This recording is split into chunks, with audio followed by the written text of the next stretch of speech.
Hello பசங்களா, என் பேர் சக்தி. நான் இன்னைக்கு இக்னைட்லேருந்து உங்களுக்கு கரண்ட் எலக்ட்ரிசிட்டி நடத்த போகிறேன். இந்த கரண்ட் எலக்ட்ரிசிட்டியோட 5th வீடியோ. இந்த வீடியோவில் வந்து நம்ம மீட்டர் பிரிட்ஜ், அதுக்கப்புறம் செல்ஸ் பற்றி கொஞ்சம் பார்க்கலாம். ஃபர்ஸ்ட் வந்து நம்ம மீட்டர் பிரிட்ஜ்னா என்னன்றது பார்க்கலாம். மீட்டர் பிரிட்ஜ் வந்து இதுவும் ஒரு வீட்ஸ்டோன் பிரிட்ஜ் பிரின்சிபல் தான் இதுவும் யூஸ் பண்ணும். இதில் வந்து இப்போது இந்த ஃபிகரில் காமிச்சிருக்க மாதிரி இப்போது ஒரு அன்னோன் ரெசிஸ்டன்ஸ் இருக்குது. உங்களுக்கு அன்னோன் ரெசிஸ்டன்ஸோட வேல்யூ கண்டுபிடிக்கிறதுக்கு வந்து இந்த வீட்ஸ்டோன் பிரிட்ஜ் பிரின்சிபல் யூஸ் பண்ணி மீட்டர் பிரிட்ஜ் யூஸ் பண்ணுவாங்க. ஸோ இந்த மீட்டர் பிரிட்ஜில் என்ன டிஃப்ரென்ஸ்னா 4 ரெசிஸ்டன்ஸுக்கு பதிலாக இங்கே 2 ரெசிஸ்டன்ஸ் இருக்கும். அதுக்கப்புறம் ஒரு ஸ்கேலில் வந்து எவ்வளோ லென்த்துக்கான ஒயர் நம்ம எடுக்கிறோம், இந்த லெஃப்ட் சைடும் ரைட் சைடும். ஸோ பார்த்தீங்கன்னா இந்த ஸ்கேல் நான் உங்களுக்கு காட்டுற பாருங்க. இங்கே ஸ்கேல் மென்ஷன் பண்ணிருக்கல, இந்த A to D இந்த பார்ட்டும் இந்த லென்த் டிபெண்ட்டாக இருக்கும். ஸோ இந்த லென்த்தில் வந்து எவ்வளோ தூரத்தில் நம்ம இந்த பாயிண்டரை வைக்கிறோம், இந்த கேல்வனோமீட்டரில் பாயிண்டரை வச்சு 0 டிஃப்ளெக்ஷன் கொண்டு வரும். அந்த லென்த் டிபெண்ட் தான் இந்த மீட்டர் பிரிட்ஜ். ஏன் இந்த 0 டிஃப்ளெக்ஷன்னா, நான் சொன்னேன் இல்லையா, இந்த வீட்ஸ்டோன் பிரிட்ஜில் வந்து இந்த 2 பாயிண்ட் இருக்கு இல்லையா, இந்த இப்படி இருக்கும்போது இந்த 4 ரெசிஸ்டன்ஸ் இருக்குது. ஸோ இந்த 2 பாயிண்ட்டுக்கும் நடுவில் வந்து உங்களுக்கு பொட்டன்ஷியல் டிஃப்ரென்ஸ் 0. ஸோ அதனால் அங்கே கரண்ட்டே ஃப்ளோ ஆகுது. ஸோ அதனால் அந்த பிரின்சிபல் யூஸ் பண்ணி தான் நம்ம வந்து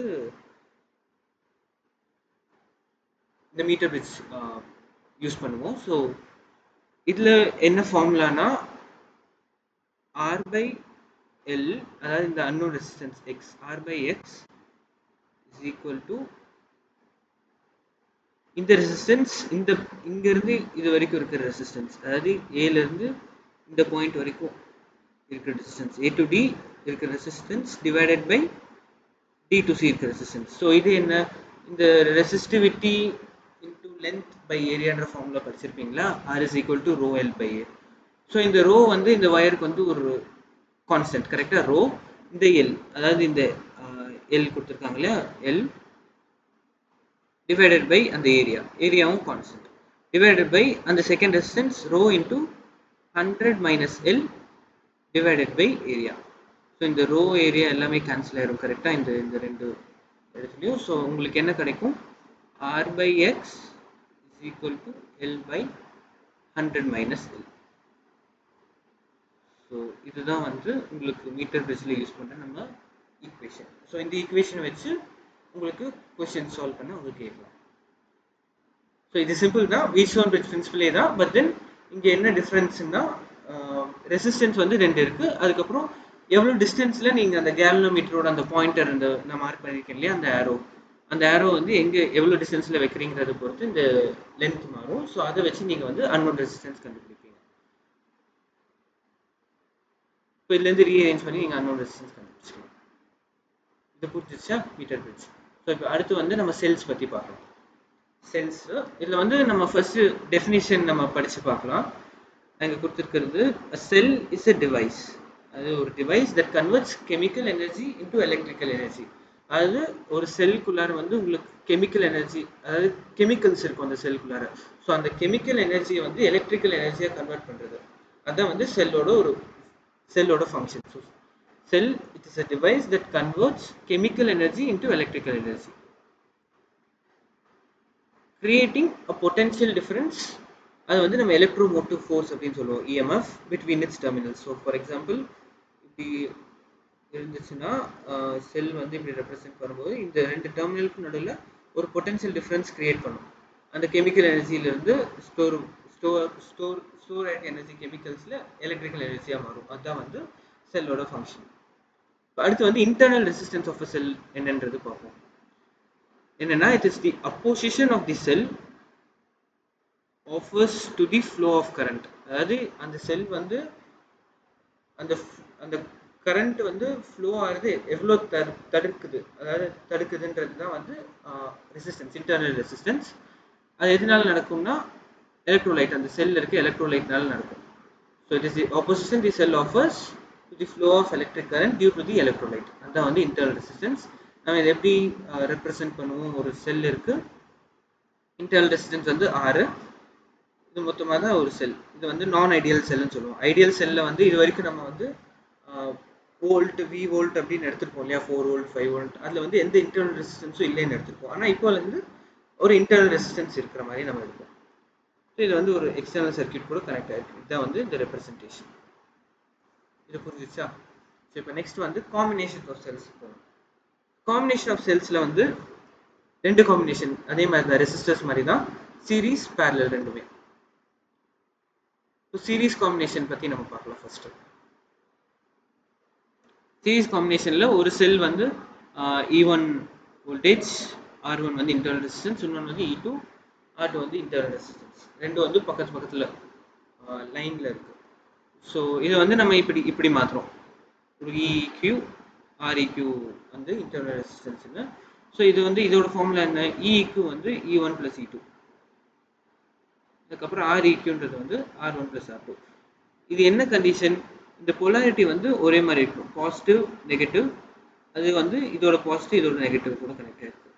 இப்போ இந்த செல் E2 செல்லில் வந்து இந்த நெகட்டிவ் இங்கே இருந்துருந்துச்சுன்னா இங்கே E1 + E2க்கு பதிலாக E1 - E2ன்னு வந்திருக்கும். அதுதான் ஒரே சேஞ்ச். E1 + பதிலாக இங்கே E1 - வந்திருக்கும்.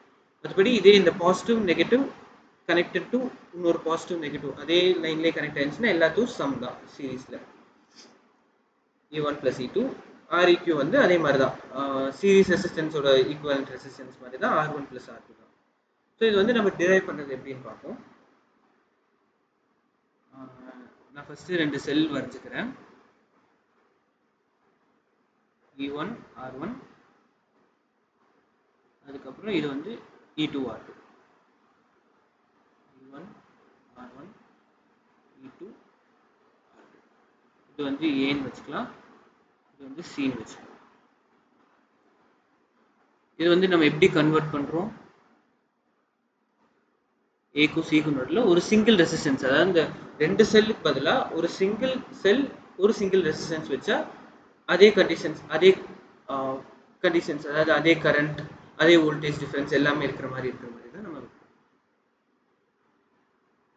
EEQ ஒரு internal resistance, REQ.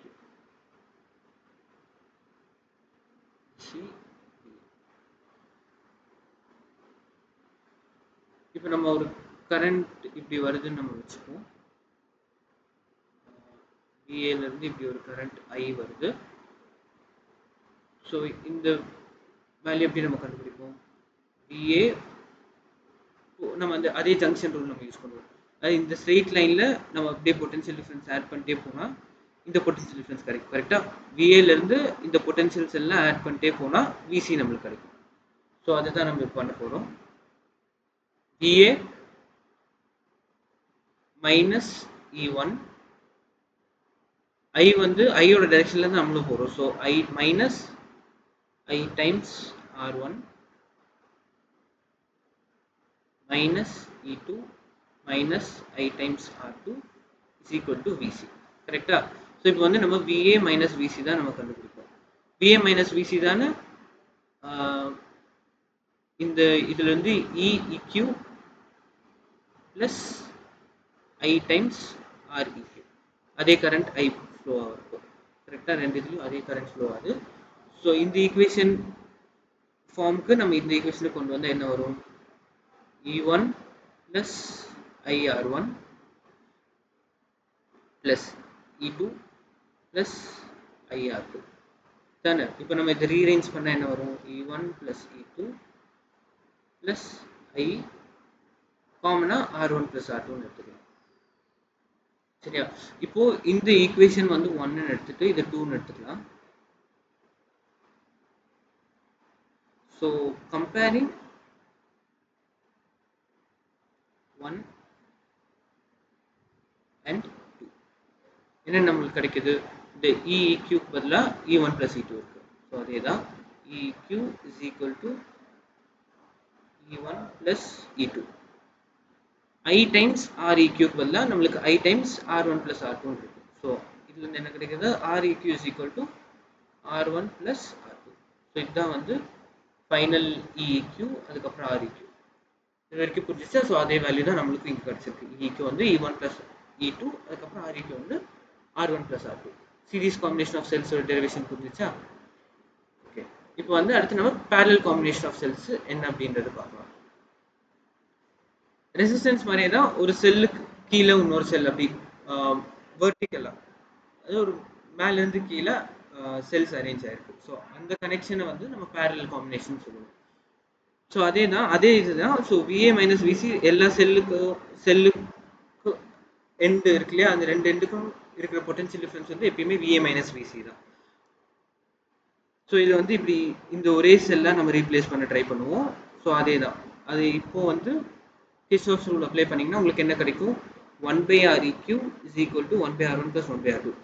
Equivalent resistance, internal resistance எப்படி கண்டுபிடிப்போம்னா இந்த ஃபார்முலா யூஸ் பண்ணி. அப்புறம் ஈக்குவலன்ட் EMF எப்படி கண்டுபிடிப்போம்னா இந்த ரிலேஷன், அதாவது EEQ by REQ is equal to E1 by R1 plus E2 by R2.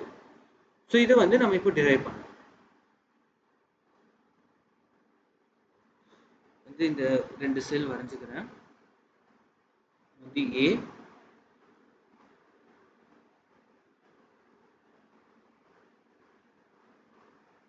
E1 R1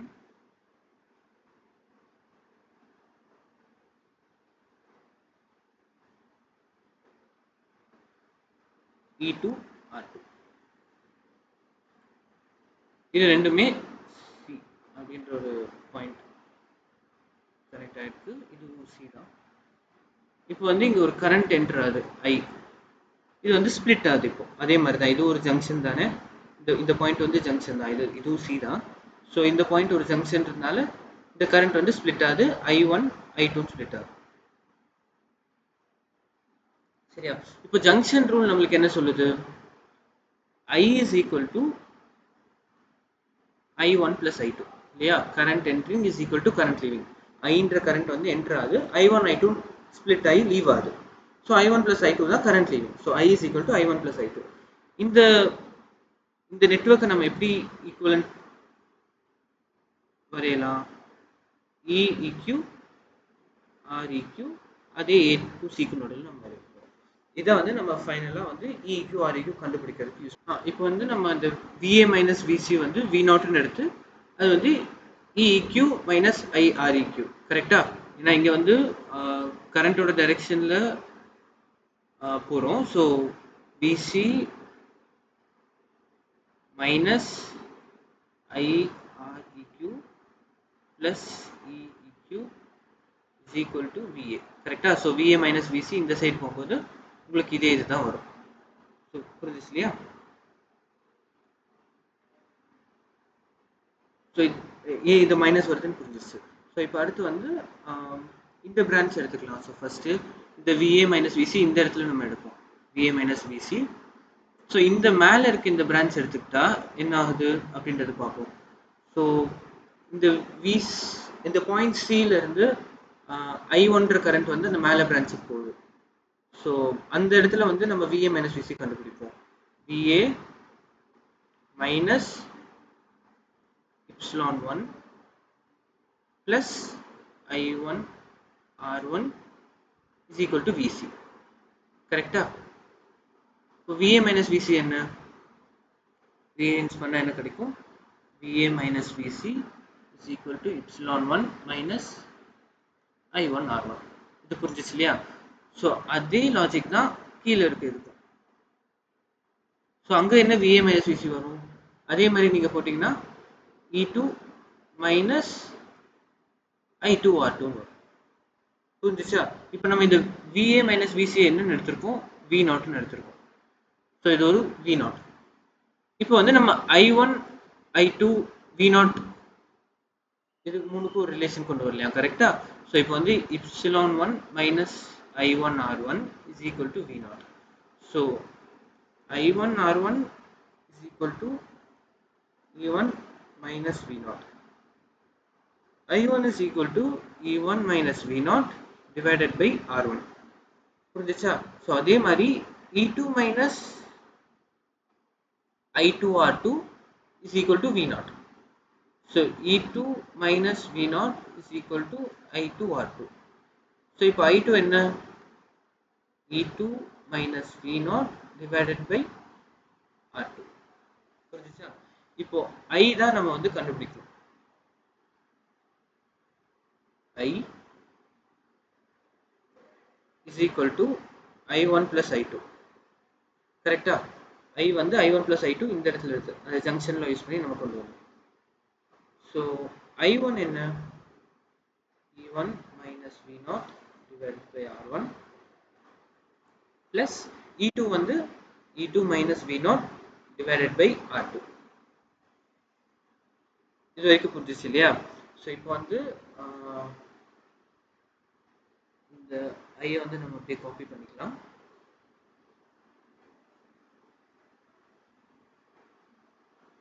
I வந்து E1 minus V0 divided by R1 plus E2 minus V0 divided by R2. இப்போ இதை நம்ம எப்படி split பண்ணி எழுதலாம்? E1 by R1 minus V0 by R1 plus E2 by R2 minus V0 by R2. So இப்போ இந்த V0 வந்து இங்கே நம்ம எப்படி டிஃபைன் பண்ணியிருக்கோம்? V0 is equal to EQ minus I times REQ define பண்ணியிருக்கோம். ஸோ இப்போ இந்த V0 வந்து இந்த சைடு கொண்டு வரலாம். So V0 by R1 plus V0 by R2 is equal to E1 by R1 plus E2 by R2 minus I. இல்லையா? இங்கே இருக்கு இந்த I, அதே I தான். இந்த சைடு வரும்போது மைனஸ் ஐயா மாறும். So V0 by R1 plus V0 by R2, V0 common எடுத்து 1 by R1 plus 1 by R2 நம்ம எழுதலாம். is equal to E1 by R1 plus E2 by R2 minus I. இப்போ இந்த V0 நம்ம எப்படி எழுதலாம்? V0 is equal to E1 by R1 plus E2 by R2 divided by 1 by R1 plus 1 by R2 minus I times 1 by 1 by R1 plus 1 by R2. இல்லையா? இந்த 1 by R1 plus 1 by R2 கீழே கொண்டு வரும். அதுதான் பண்ணுறோம். So இந்த V0 வந்து நம்ம என்ன எழுதியிருக்கோம்? V0 நம்ம EQ minus I times REQ. So இதுலேருந்து கம்பேர் பண்ண நம்மளுக்கு என்ன கிடைக்குது? REQ வந்து இங்கே நம்ம எழுதலாம் தனியாக. ஸோ REQ வந்து 1 by R1 plus 1 by R2. கரெக்டா? So 1 by R1 plus 1 by R2. So இப்போ 1 by REQ என்ன? 1 by R1 plus 1 by R2. இல்லையா? அந்த ரீஅரேஞ்ச் பண்ணீங்கன்னா உங்களுக்கு அதான் கிடைக்கும். 1 by R1 plus 1 by R2.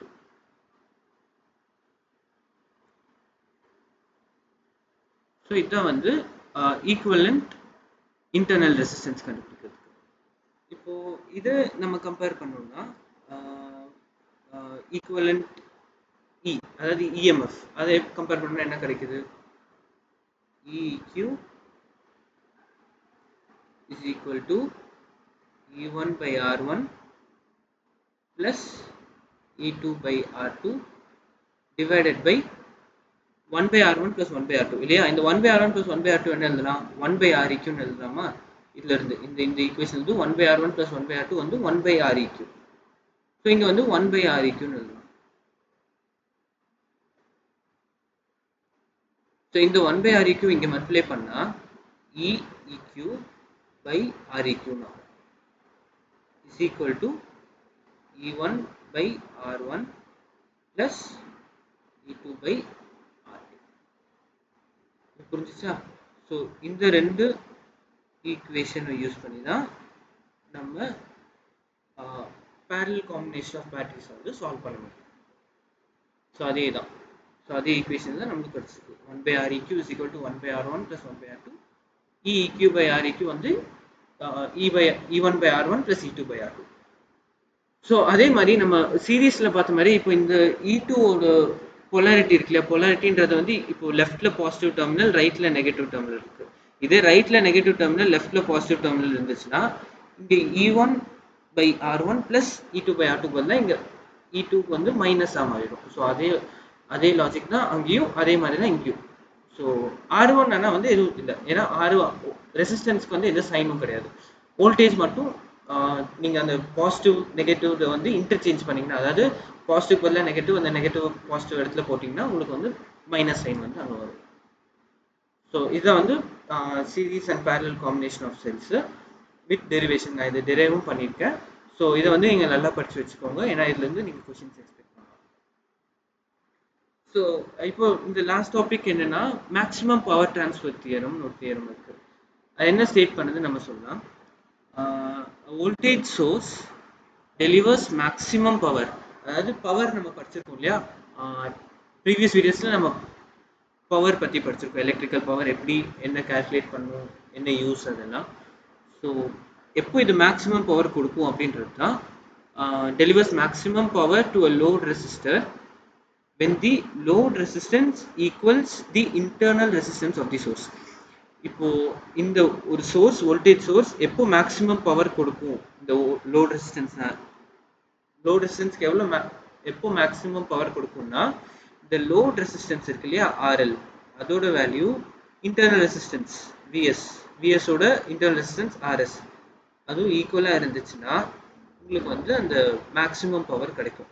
இது வந்து ஒரு தியரம். ஸோ இப்போ ஒரு சர்க்கியூட் கொடுத்து அதில் வந்து எப்போ எந்த கண்டிஷனில் உங்களுக்கு வந்து மேக்ஸிமம் பவர் கிடைக்கும் அப்படின்னு சொன்னால், லோட் ரெசிஸ்டன்ஸ், அதாவது லோட் ஈக்குவல் ரெசிஸ்டன்ஸ், அதாவது ஒரு பெரிய ரெசிஸ்டன்ஸோட நெட்வொர்க் கொடுத்துருந்தாலும் அந்த நெட்வொர்க்கை சிம்பிளிஃபை பண்ணால் என்ன ரெசிஸ்டன்ஸ் வேல்யூ வருதோ அந்த ரெசிஸ்டன்ஸ் வேல்யூ வந்து internal resistance of the source, அதாவது இந்த RS இருக்கு இல்லையா, இந்த கேஸில் அந்த வேல்யூ இந்த வேல்யூ சேமாக இருந்துச்சுன்னா அப்போ தான் வந்து மேக்ஸிமம் பவர் வந்து ட்ரான்ஸ்ஃபர் ஆகும், அது மேக்ஸிமம் பவர் டிசிபேட் ஆகும் அந்த லோட் ரெசிஸ்டன்ஸில். ஸோ இதுதான் maximum power transfer theorem.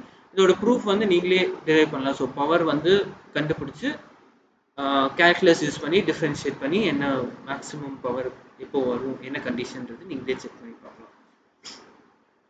So இதோட 5th வீடியோ முடிஞ்சிச்சு. ஸோ நெக்ஸ்ட் வீடியோவில் நம்ம ஒரு சில சின்ன கான்செப்ட் செல்ஸ் ரிலேட்டடாக இன்னும் கொஞ்சம் பாக்கி இருக்குது, அந்த கான்செப்ட்ஸை மட்டும் நம்ம இப்போதைக்கு பார்க்கலாம்.